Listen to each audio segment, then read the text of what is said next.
Hey everybody, how's it going? This is Joe. Welcome back to another episode of the Inside Our Phillies podcast. The Phillies are continuing their ascent as they inch closer to 500 series by series as they take 2 out of 3 from the Boston Red Sox in Fenway Park this week. They won the first game on Tuesday night by a score of 2-1. They lost 3-1 on Wednesday night. And then in a very small rain delay yesterday, Phillies pulled out the win 3-1. So here to talk all about this series, we have Jeremy, SJ Phil's fan. How are you doing, man? Pretty good. Can't complain about us winning series. The offense is still scary and not consistent, but overall, can't complain. We took 2 out of 3. Yeah. The Red Sox might not be a great team. I know we talked about it a little bit going in, but then you see the lineup, you see their bullpen, and you can really understand how the Red Sox are quite an efficient team. I thought it was interesting that yesterday, Tom McCarthy called out like the chants in Fenway of the Red Sox fans chanting to sell the team. So it doesn't seem like things are going great in Boston right now. Yeah, but the owner, I know Henry is a terrible owner. He's been like absentee for the past 8 years. It feels like, Mhm. but like Duran hitting OPS of 529, Story 547. It's just the same thing with the Phillies. Like these guys, not hitting like this. It's not on anyone in particular, but the players.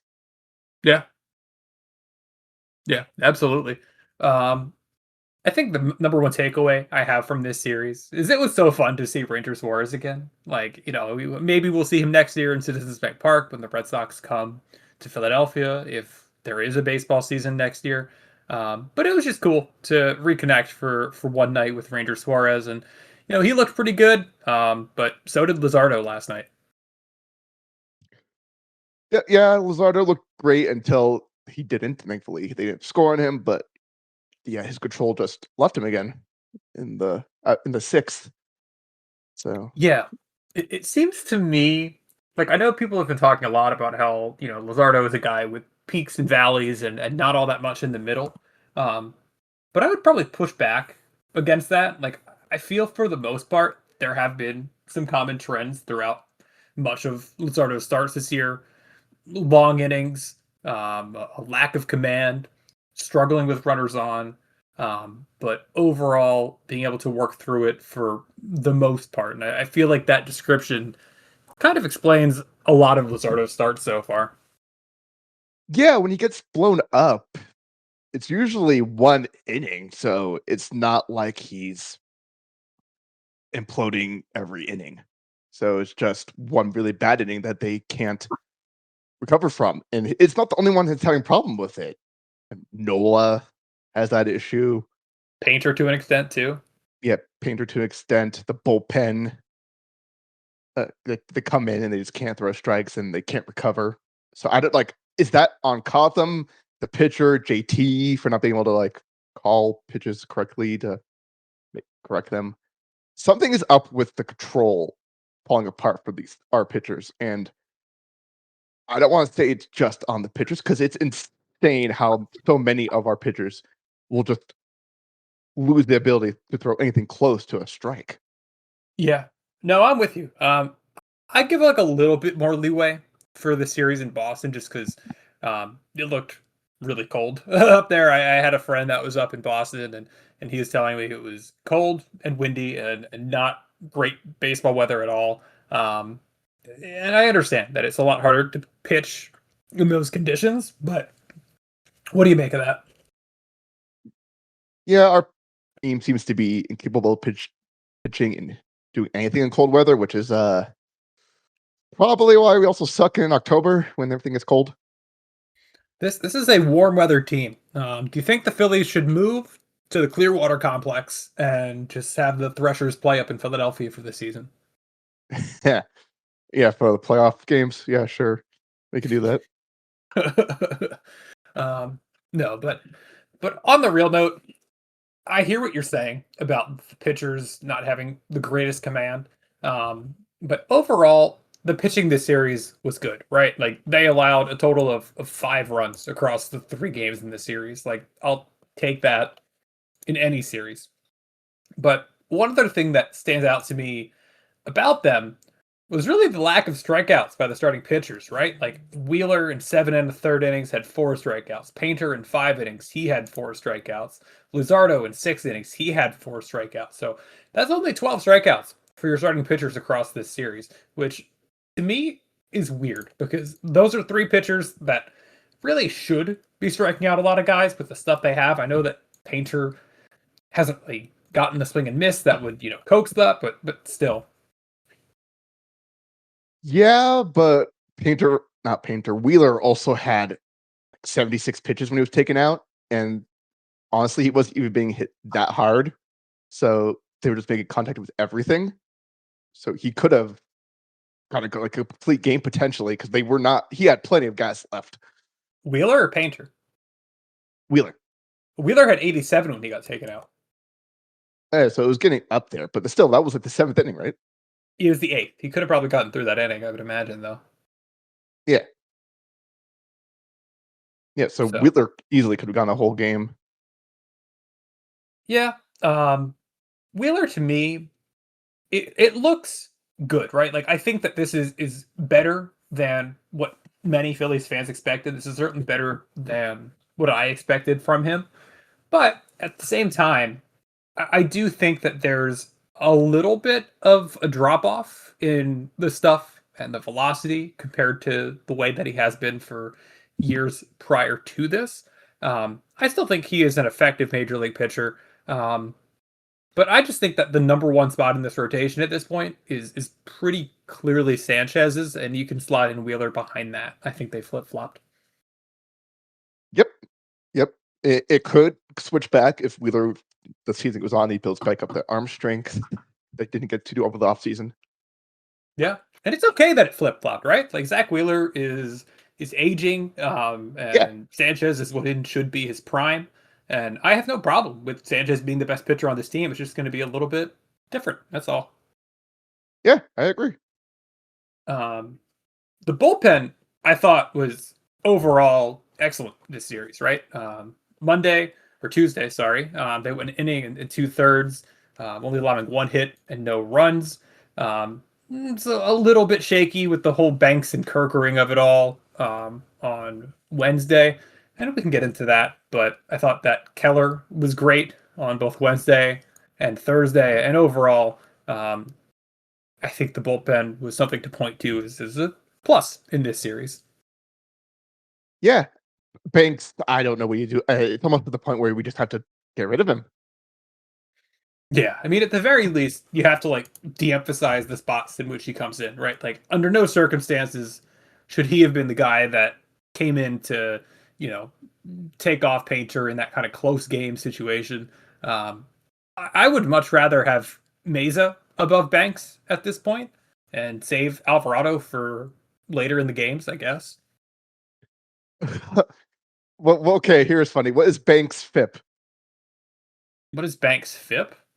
I would Yeah. imagine it wouldn't be that bad because it's not like he's walking a ton of guys or getting, you know, home run blasts off of him. So it's probably like the mid threes. 2.88. Yeah, I mean, how hard is he So getting the ball hit off of him though? I know, but I can understand why they keep using him because he's had a lot of bad luck, it seems. He's only given Yeah, up 1 home run. The walks are 4.7. I mean, the walks really are, I feel, yeah, but 14 hits per nine, but defense is a help. But you can't put him out there if the team isn't capable of backing him up. yeah. No, it's a good point.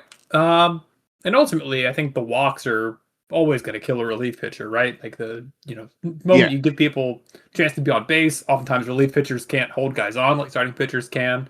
So you can run wild. All it takes is 1 run to really turn an outing into a bad one. Walks are toxic for relief pitchers. Yeah.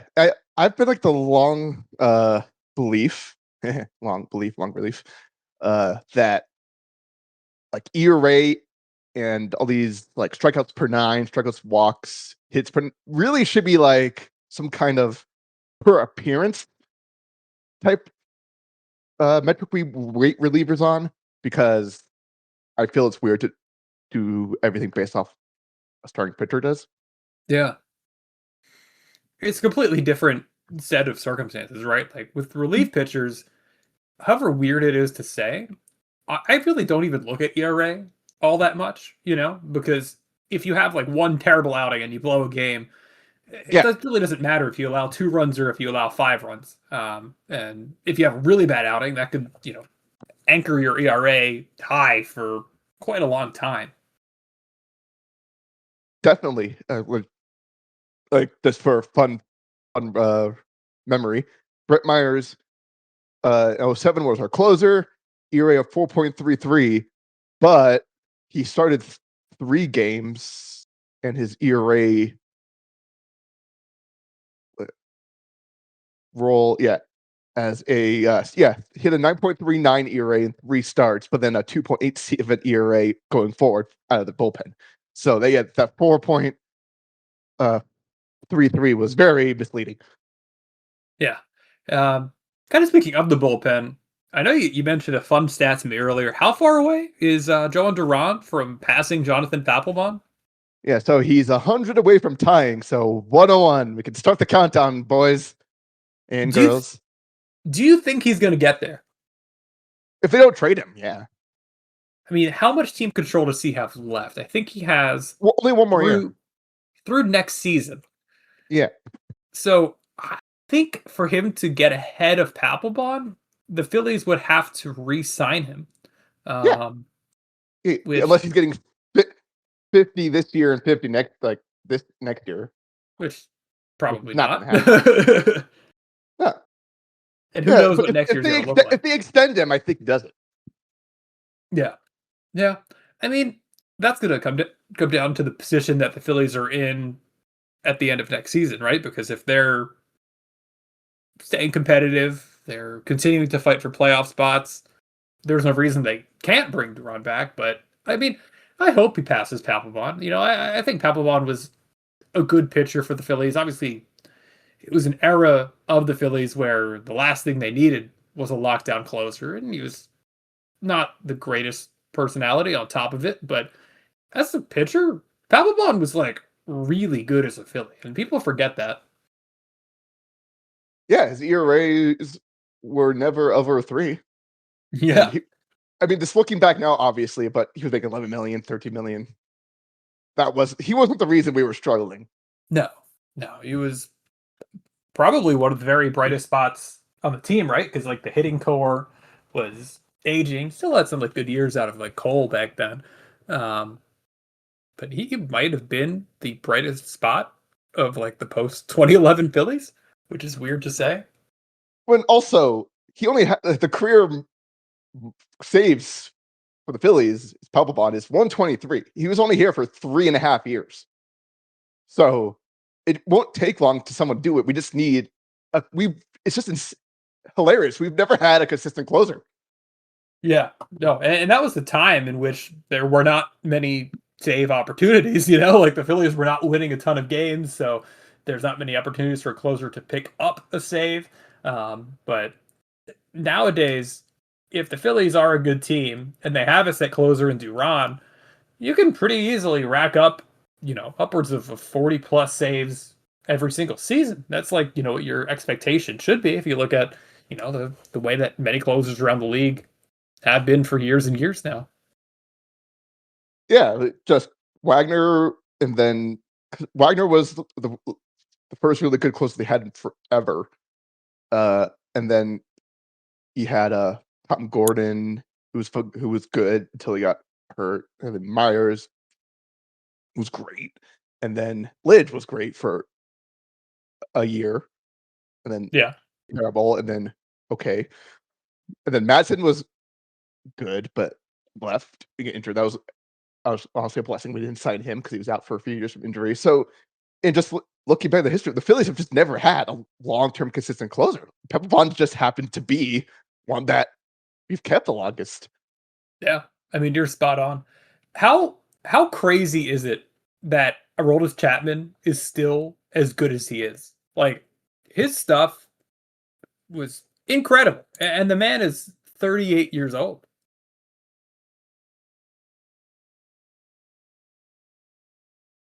I mean, even in his down years, it wasn't bad. Like No, he was his only truly bad year was the 22 when he had negative WAR 4.46 ERA. But outside of that, he's been fine. Like fine. last year was his highest WAR of his career at Yeah, age that's insane. 37. He was seventh in the AL Cy Young race last year. I it's insane No, he for a was very, very good 37-year-old last closer. year.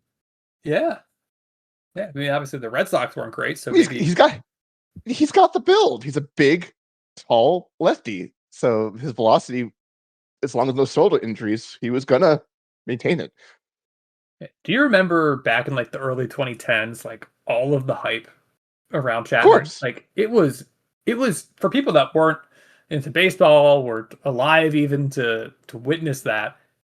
It was like maybe the most hyped I've ever seen people be for a relief pitcher.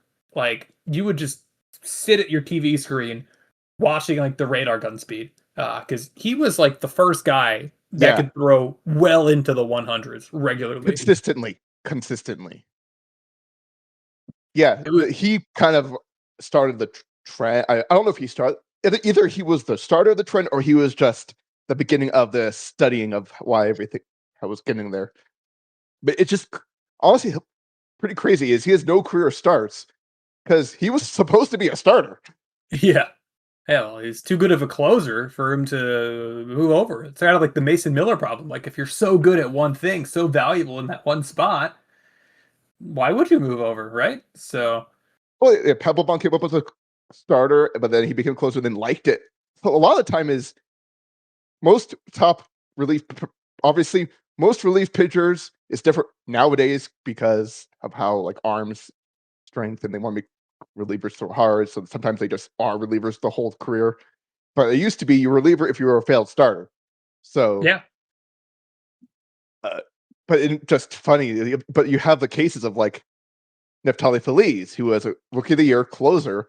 They tried making it into a starter the next year. Got Tommy John surgery. Oh, it was the next year? It was like 2 years later. Yeah, he won rookie of the year in 2010, was still fine in 2011. 2012 made him a starter. Got 7 starts. Got Tommy John surgery. It was never the same. yeah. No, you're spot on. Phillies legend, Iftali for Feliz. Yep, 2 games, 1 innings, 4 runs, 0-1, negative .5 WAR in 2 games. I remember it vividly for some reason. Um, but no, one more thing on Well, it's Chapman. yeah, but Go I ahead. mean, he was pitching well in the minors for us. Yeah, yeah, but I mean, nowadays I feel like the gap between AAA and the major leagues is just probably wider than it's been in a long time. Um, No, but I mean, just glad that that police how the Rangers got police though is just the Mark Teixeira trade, which the Braves just helped remake the Rangers into actual contender for the first time.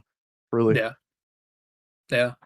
It's crazy that the Rangers were playing in an outdoor stadium for as long as they were in the middle of Texas. Like, oh yeah, it's yeah. I pretty know it's crazy. it's always I know it's always like fun to like mob. Oh, why were the teams building these stadiums like Braves Turner Field wasn't that old, everything, but yeah, people go to Arlington in the summer.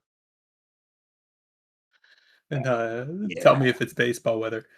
Uh, um, but no, one more thing on Chapman. I remember playing like old MLB 2K video games back in like 2011, 2012 when I was younger. And it would be fun just to be the Reds and put Chapman in the game just to see how fast he could throw in the game. Like I remember my friends and I doing that all of the time when we were younger. And I don't know why it was as fun as it was, but it was fun. Um, so I don't know. Just one more thing I wanted to say there. There's not too many players left from my childhood, and he is one of them. Cool. So let's kind of dive a little bit deeper into the offense. Do you want to be positive or negative first? So I'll give you the choice, Jeremy. okay. About negative, positive, or negative about the offense. Wait, I think there's a couple very clear positive points and a couple very clear negative points. So, what side do you want to go to first? Oh well, okay. Positive. We got Schwarber, Harper, uh, Marsh. So I I mean, think Marsh might be this was a bad below Harper the. series. Yeah, I mean we can. Yeah, oh yeah. But if we're talking about the series, then the only positive is Schwarber. I mean, Bohm again is continuing to show life. Yes, he went Bohm 3 for 12, but not anything really impressive. But you 3 for 12 it nonetheless. 4 for 12. Yeah, 4 for 12. That's right. Yeah, so three. Yeah, but not great. Like all singles. What is Bohm's WRC plus in May? Take a guess. Is 100 neutral? 100 is average, yeah. 88. 144. How? He's Well, okay. Offense around the league is terrible. So that one yeah, game is probably buoying him to like a pretty massive extent, but I don't know. It's still funny. yeah. Well, that's why some of these advanced stats are useless in such short span. I agree. I do agree. You have to look at Like a he's bigger sample size. besides hitting 2 home runs, he's been nothing but singles. Yes. Yeah. The And it's eye also test, more telling how bad the offense is around the league this year. yes. The eye test still tells me that Alec Boehm is bad. I know he is inching closer to that Mendoza line. He's now sitting at 194. Um, but yeah, I don't know. It's been good to see because the Phillies do need some kind of right-handed hitter to step up. But yeah, it's not giving me a ton of confidence. Yeah, I'm of the mind you just if we couple more weeks of this and it's still single city, I would just bring up Kemp, play him every day, and then we go from there. Yeah, I mean, especially the whole Felix Reyes part of it all. Like, he's not playing much, and he's hitting 158. I know Like, it's just the guy is young. Like you brought him up for specific reason, for an adult life, and he hasn't done it. The guy is still young. Let him go back down there and play every day. It's just not bring up more. Like I can't believe I'm saying this, but I'd rather have Dylan Moore on the team than Reyes right now, just because it's doing nothing to help us, and Moore at least plays great defense. I have a hard time disagreeing with that, if I'm being honest with you. But you brought up Schwarber, and Schwarber is incredible this year so far. I mean, his slugging percentage is in the 600s. It's May 15th. That is incredible stuff. His OPS is almost 1,000. Yeah, pop up hitting homers. I mean, it is a beautiful thing to see. I think that there are a lot of ways in which age is hurting this team, but Schwarber has not shown any signs of regression quite yet. Yeah. Uh, well, it's just that shows how much dedication he's done since he's joined the Phillies. He's been in great shape. He has. I mean, he looks more like an athlete than he did Yeah, when he came to the Phillies in 22. yeah. Is there a way to like see Kyle Schwarber weight through the years? Like he, Yeah, he made his. I mean, yeah, he was 240 in college, and then he's two listed of 229 right now. So 10 pounds for an athlete, pretty big. yeah, no, you're spot on. He was never fat. He was never fat. Right. He He's was just more stocky. yeah. Yeah, I'm just like looking at a picture from him his like rookie year. He's slimmed down and stuff. Yeah.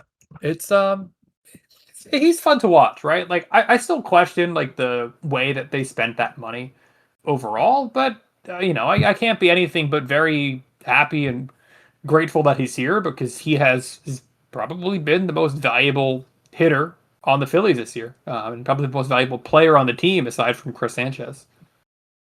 I mean, his salary this year was only 18, so this year, but just go back in time, switch to Castellanos and Schwarber contracts. Yeah, imagine that. Um, but let's flip over to the more negative side Unfortunately, I know we already talked about like Reyes and whatever, but like the bigger picture negative stuff, and I think Well, wait, number look, we also got to talk about Crawford hitting a beam to center field in Fenway. That's not easy. So he has 2 home runs now, 0 under Thompson. Just saying. yeah, I don't know how much that means. I thought that was gonna be like a home run in like 6 out of the 30 ballparks or something like that. Because like you're right, like the intuition is like that's a big deal to hit a home run there in Fenway, but like the actual like Google Cloud stat part of it actually said it was not that impressive of a home run, but it looked cool. It looked cool, and he's hitting the ball in the air a little bit more, which is good to see. Yeah, I mean, he's working. It was all going to be an adjustment for him, so he was never going to be 0. We were told he has power in him. It was just going to be a little bit.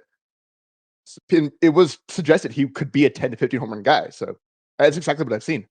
He's been, I think, a better hitter than we were expecting, but a worse fielder. Would you agree? Yeah, but his defense is getting better. He made that great play the other day in center, Yeah. robbing a bloop. So I just think it's gonna be adjustment. I think he will get better at defense. I think they were criminal with how they decided to like Waze it up with how like oh he's gonna be starting this year. I guess now we should really give him like a true center field coach. Yeah. No, I mean, there is room to grow, right? Like he is a young player. He's 22. The way he is now is not the way he's going to be forever. And I think that you have to be patient with these younger players because who knows what they're going to turn into. Yeah, I mean we just get so spoiled by these like 22-year-old rookies that are immediately stars, but that's not really the norm. Yeah. Most rookies, Mike Schmidt did not have a great rookie year. Trout did rookie of the year, but it was the first time he came up. He was not great. Uh, Greg Maddux, his rookie year was pretty bad. Yeah. Yeah, There's Greg plenty of Maddux's rookie year, examples. he had a 5.61 ERA. Yeah. Yeah. I mean, you can find examples all over the place. Now, what Yeah, I will yeah, say is the defense has to get better long term, oh, right? Like you can deal with it definitely.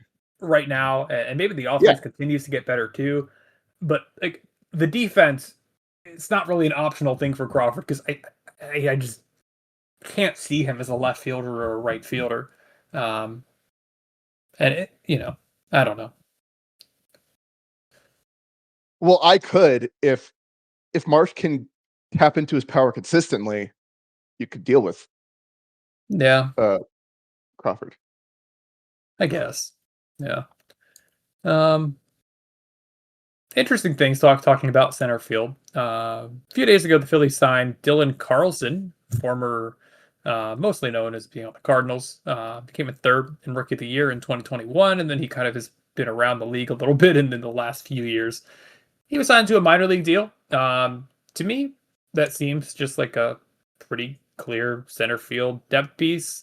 He maybe is better than like Brian De La Cruz. He could definitely play center field better than Brian De La Cruz. So I don't know, just something to keep an eye on. Yeah, he was a top 10 prospect for 2 years. Yeah, yeah, it's like a very Pache is right. Like Pache was a little bit younger when he came to the Phillies, but they came from like similar pedigree. Yeah, man, I thought we fixed Pache. That would have been really funny. But I did. I alas. really thought they did. I was a big Pache fan. Yeah. I had high hopes for him for 2024 and he did not. He fell apart. He fell apart in 2024 Yeah. instead. Um, but back to like the core of the Phillies. Trey Turner kind of remains who I'm most concerned about. Right, his OPS is now just a little bit above 600. You look at his Savant page; it's getting more and more blue as we head later into the season, and it looks less like a streak and more like a trend. And even things like, he's still a very fast base runner, but, he was thrown out by a hair at first base on a ground ball he hit last night. And that's a ground ball he beats out last year. His sprint speed last year was 30.3 feet a second. This year, it's down half a foot a second to 29.8 feet. An extra half foot a second certainly gets him Yeah. that hit. And his problems go well beyond, being able to run out ground balls. But I think it's just an example of this contract being a potential sinker for the Phillies. Yeah, and honestly, I don't know what this coaching staff is doing. He's doing the same problem he did in 23. He is trying way too hard. He is beating himself up way too hard, taking so much swinging practice. He needs to rest. He needs literally like a week of doing nothing. Yeah. And I don't know why they're letting him do this. How would you orient the lineup right now? Like, I know a lot of people are calling for it to be like Marsh, Schwarber, Harper is like the top three lefties. Like, what do you think about that? And how would you kind of position these guys in the lineup right now? Uh, Now I would leave Mark where he is just because of that. But I would bench Turner for a week, tell him he can't do anything, but just mentally take a break, and I would try Crawford lead off, and then That's another uh lefty. yeah, whatever. Can we release like Schwarber hits lefty is fine. That's enough about that. Sure. And I mean Harper's been struck like not as graded, but I don't if Harper just can get out of his freaking head with he can hit lefties. It's when he just chases he makes fine contact when he makes, but he chases crap pitches. So I think that he's more also a head case when it comes to that. But yeah, I would try Crawford for if you would. I would bench Turner for a week and just put Crawford in lead off for a week and just to see, also just for development of Crawford and see how it does. Why not? I'm cool with anything that kind of can take Turner out the leadoff spot at this point. But here's how I would do it. I put Schwarber number one, Harper number two, and to me, this is the most important thing because these are really the two best hitters on the team. I want them getting the most at bats. Number three, then I would put Turner because three lefties in a row is just hard for me to swallow. And then number four, I would do Marsh. That's the way that I would orient the lineup right now if I was Don Mattingly. Yeah, that's fine. But the other guy that we've really seen and we've heard a lot about, kind of them being on a cold streak, is Adolis Garcia. He had a bad series, 0 for 4 on Thursday, 0 for 4 on Wednesday, 0 for 4 on Tuesday, and I think we expected him to be streaky. So like, I'm not freaking out about Adolis Garcia, but like, man, the Phillies just have like one righty that can consistently hit the ball well. Yeah, impossible. It feels like it. Like Adolis Garcia, his WAR at this point is in the negatives, which to me is just surprising to see. Like I would not have guessed that. Yeah, yeah. He definitely. It's weird. His eye test passes fine with him. Just his at bats aren't terrible. Yeah. Uh, yeah. No, I'm with you. Um, with you without a doubt. And the one other thing I want to call out, like nobody is really talking about JT or like giving JT kind of any kind of shit. But he's coming off of like a 1 for 10 series, and he kind of looks cooked, if I'm being honest with you. Oh, I mean, what's what we're about? He's got a lot of mileage on his body, so Yeah. it is what he is. But we can't deny the pitching staff has been way better since he came back. So Yes. so Defensively, I will. he's great. He's Yeah, great defensively. yeah. Offensively he's just cooked. I mean, anyone that says otherwise, yeah, he Yeah. he he's just got a lot of mileage on his body. He was very athletic and took advantage of athleticism with his base running, his hitting, and so it's just not surprising. He's 35 years old, had caught so many games over the years, so I'm One not thing that surprised. surprises me looking at this pitch mix that he's seen, he is seeing a lot more fastballs this year. The percent of pitches against JT being fastballs has gone from 52.9% last year to 57.2% fastballs this year. So that's like a 4.3% increase, which is pretty significant. And then you're seeing a similar decline in the breaking pitches that he's seeing. So to me it doesn't. He's lost some bat speed and older. Yeah, Maybe they could rework his swing to be more of a contact hitter, so try to go for power. That might fix some things. maybe. Yeah. But yeah, like he's 35 years old. And everyone throws harder than it, so it is what it is. Yeah. Anything else on the Red Sox series before we quickly go into this Oh weekend? yeah, I got into a little argument on the Discord about it, but Harper's bat in the eighth was honestly disgusting and a big problem I have with this team's attitude when they struggle. Yet he got jammed, it bounced, and he literally just walked and then jogged a little bit at the end. But if he ran the whole time, he might have beat it. Yeah. Because it was not a routine play. The first baseman had run it in and flip it backhanded to the pitcher, and he was not out even by much for not even close to running. And it's just this attitude of they don't they can't afford that kind of attitude in any situation right now with the hole they dug themselves in. And it's the type of shit that Charlie would have benched and did bench players for. It's definitely. I agree with you. Harper's body language has not looked as bad as it has the last couple of seasons this year. But there are still moments like that where it's just like, I don't know, something is still not completely right.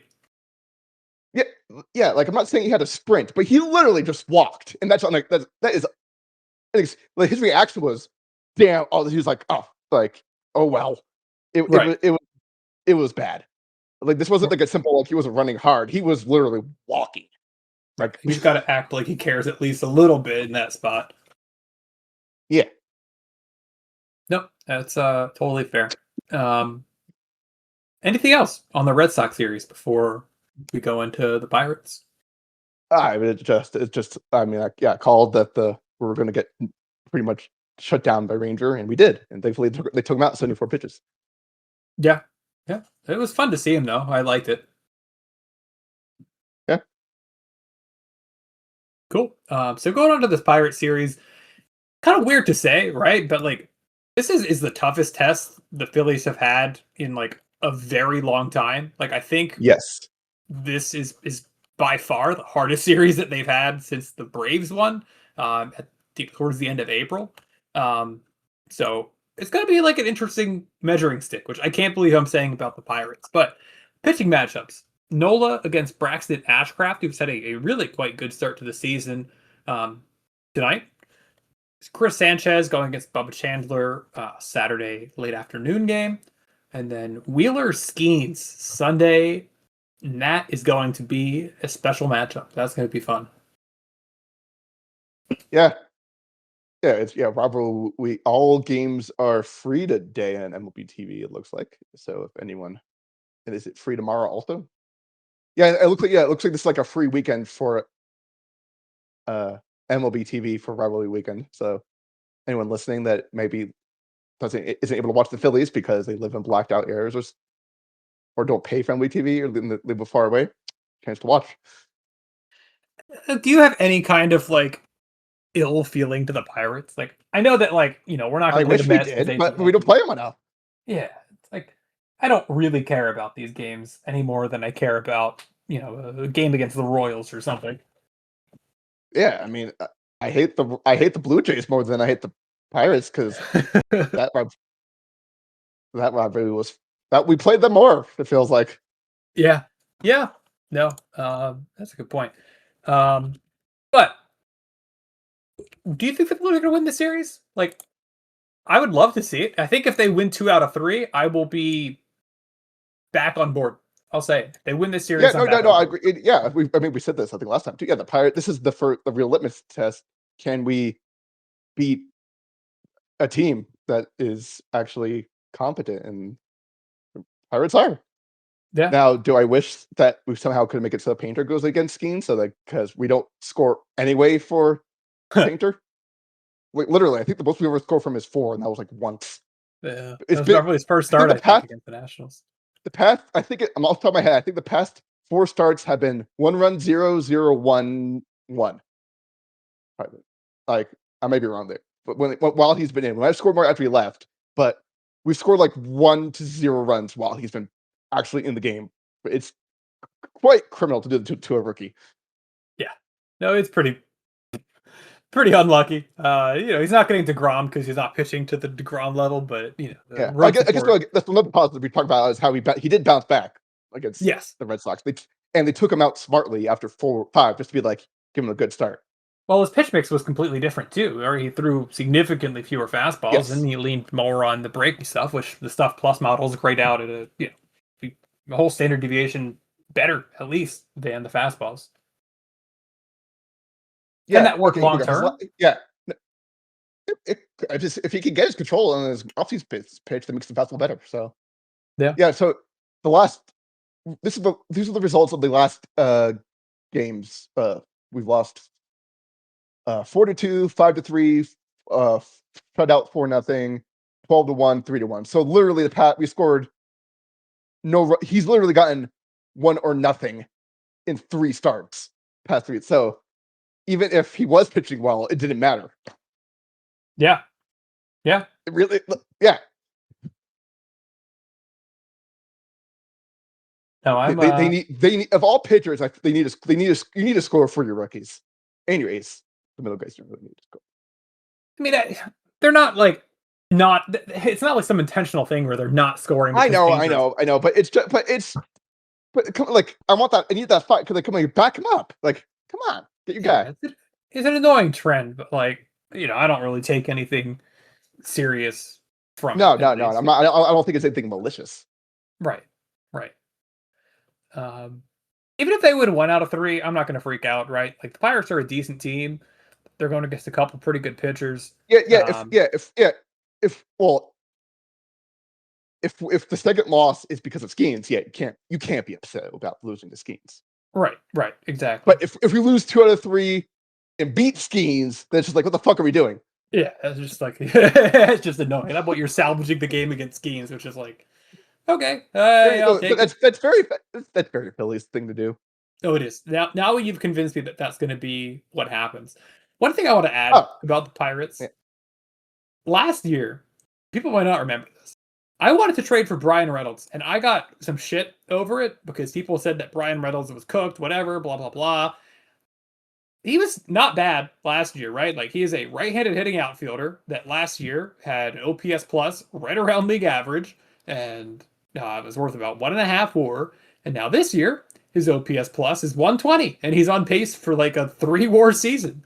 Like, Brian Reynolds is exactly who the Phillies need. He's a switch hitter. Oh my God, please. I wish they. Please. Pirates are too Yeah, good but now. They're not going to trade him. But like his contract is like pretty long, but like not that much AAV. yeah, 50 million a year for the next 4 years. You take that and you stick him in left. I mean, his defense has gotten. He used to be a good defender, but it's kind of gotten worse. Yeah, that is true. Yeah, And he. I mean, last year was his lowest OPS, and then so he's kind of back up. And it's hard to. It's always hard to judge players on really bad teams. anything else that you have for us today, Jeremy? Yeah. Do you think Edwin Diaz gets suspended? I actually have no idea what you're talking about. What is? I mean, What are you referencing? the cockfighting. Oh God, that was Edwin Diaz. Oh, you didn't read anything. Oh, did you just read the headline? I did just read the headline of that. I Yeah. have been in work hell, and I have. Yeah. I mean, I mean, the headline was Kentucky winning derby as an MLB pitcher in an illegal cockfighting ring, and so it's federally illegal, but Puerto Rico is obviously U.S. territory, not a state. So I am not in favor of cockfighting, but to them, It's culturally significant. So all the law enforcement there does nothing about it. Like they were linked through social media posts because it's a thing in Puerto Rico. So, but the thing is, it is federally illegal. Do you, so and and Diaz is a part of it. Do you think he gets suspended because there's visuals of him being there, as opposed to if he just did it in the background? I don't think so. I mean, I'm looking at like that, for whatever it's worth. Like the r/baseball post about it has only 1,500 upvotes. If there's not like an uproar, MLB's not going to do anything, and it doesn't look like there's an uproar. Yeah, yeah. I mean, this isn't as well. You can come at me want, but chickens. It's not the same as dogs. I mean, if it was dog fighting, I think we would see a major uproar. But cockfighting, I don't think that person really gives a shit.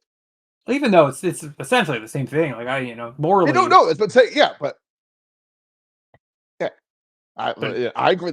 I think they're both terrible. I would Forcing suspend animals to him. fight. Yeah, I would too. Interesting. Yeah. Yeah. I need a I need to get out of work health so I can like lock in on whatever else is going on because I have not had the time to do anything more than the bare essentials recently. But we'll get out of it.